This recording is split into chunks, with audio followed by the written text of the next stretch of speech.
kiss for you.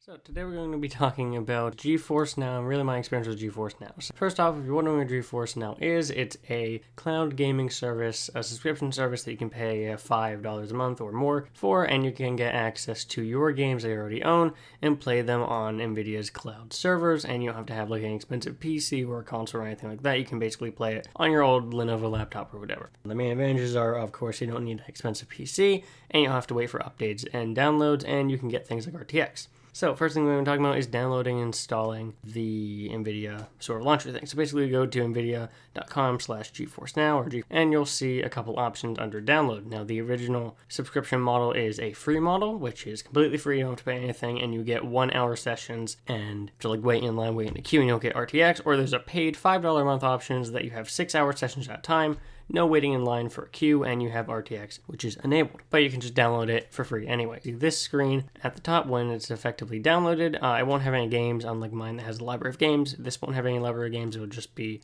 sort of like a blank launcher for your library. First thing you want to do is start adding games to your library and look at the kind of like interfaces that you can expect. So if you're on the free model, you're going to have obviously an hour session, which means you can play for up to an hour before you are signed off for it, just to know, and then paid people can have up to 6 hour sessions. Adding games and interfaces. The first thing I'd recommend you do is that if you have a lot of Steam games or Steam games that you think would work on it, you basically go to the settings. So you go to the settings and you'll see this link account in the top right. It'll say link your Steam account. You'll go to the settings in there and you'll say link Steam account to sync the games available. This will sync the games on your Steam library that are compatible with Geforce Now and put them in your Geforce Now library. These are separate libraries, of course, that allow you to play those games. For any other games you have on like Epic or Uplay, Origin, that kind of stuff, here's the adding process. First, you need to look up the game you want to add. So in this case, we'll add Hyperscape or maybe AC Valhalla. So you add it.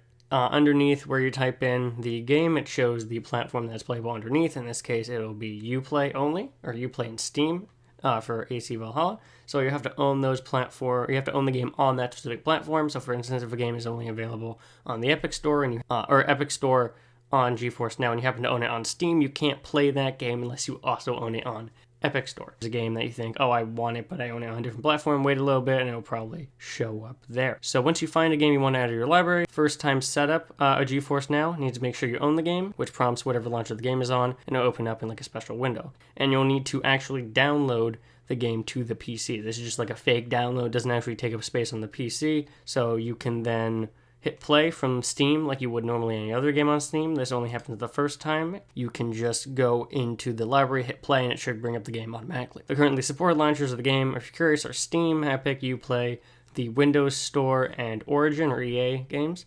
Geforce Now doesn't support things like GOG, Origin in some cases, depending on the type of game, if it's also available on Windows Store. Okay, now before I go on to the games and performance, I want to talk about the selection of games available. And so for a service dependent on your existing gaming library, Geforce Now does a pretty okay job at delivering on it. Recent additions like AC Valhalla, Cyberpunk 2077, and others means that the library is always growing, but there are still notable exceptions. I don't have time to go over all of them. If you want to see if your favorite game is playable, there's a link in the description which gives you a list of the currently available titles. For now, the selection is good enough to make it a valid option in the space. Okay, on to performance. Once finally in a game, here's how it runs. First thing are the specs of the machine that the cloud servers run it. The Geforce Now PCs use a Tesla T10 graphics card and 24GB of VRAM, which is the RAM the graphics card has, and an Intel CC150 CPU. However, while this seems pretty impressive because of the limitations of game streaming, being dependent on things like your Wi-Fi and your data caps and stuff, games will only typically run at a max of 1080-60 with RTX on. Control, for instance, runs at 1080-60 with RTX on and medium settings. Games without RTX typically run with high settings. Here's where we start to really get into the issues, I think, with Geforce Now.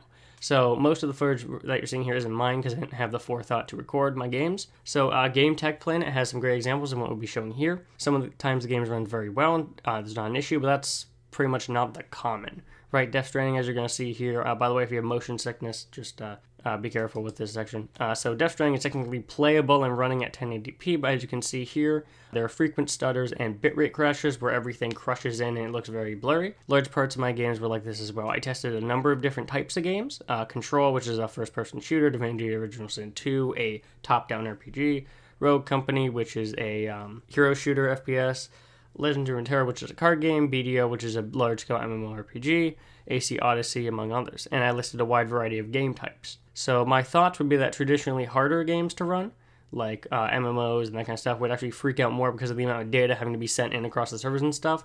But at least from what I saw, that's not really the case. All types of the games I had issues. Some were persistent than others, but all of them had different frequent stuttering and crashing. Now, I wasn't hooked up to Ethernet, but most people aren't going to be using this service, so like most people, I was really dependent on my Wi-Fi to deliver the signal. Our university Wi-Fi was actually pretty good, something like 300 down, 50 up. So if I was having issues with the connection, other people were definitely going to have issues as well. So while the service does work, I've had many issues with the games behaving like the Death Stranding example, some even much worse. But again, going back to AC Valhalla, this game runs fine on Game Tech Plan's video. And I've heard other games working well as well.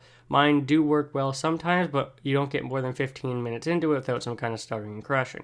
It gets kind of annoying because some games won't have a problem at all. Some games are just, it's not predictable is what I would say. One good thing I'll say is that the input lag is very good, so there's not like a ton of input lag and it's very playable. I wouldn't really recommend fighting games, but everything else works really well. I was really happy with the input lag. That's always been to how good NVIDIA's servers end up working. So for my verdict of this, I'd basically say that I've used Geforce Now for about 4 months straight and used it at least 4 times a week. I put up with all the stuttering and issues, and so my overall thoughts is that I would say it's not really worth it at this time. If you want to play games and don't have a beefy PC, get a new console is probably the best way. What I'd really say as a good takeaway for this is if you're in a situation like me, maybe you want to try new games on your old laptop, is if it's your only option, like if you're buying a PC game on here and your only option is to play on Geforce Now, then I probably would wait until Geforce Now is more stable, because in that case you're getting the worst version of the experience. It's just hard to justify why you would get Geforce Now if you're one of those people. Like for me, I can say, okay, I can buy like Control, deal with the issues here on my Mac, on my college dorm, but when I get back home, I'll be able to play it on my PC. It'll be fine. If you don't have that option, then there's really no point in getting Geforce Now, I think, at that. I am curious about xCloud, though, because it's supposed to give you access to play all those Game Pass games on your phone and in a browser and all that stuff. They give you more flexibility, right, than having to download something. And right now, it's only available for Android phones. I might end up checking that out later on, see how it goes. That really takes away the commitment of saying, okay, I need to buy this PC game here and then only be able to play it on a dependent service. It kind of like gets rid of that necessity of commitment, which I think makes the decision a little easier, at least.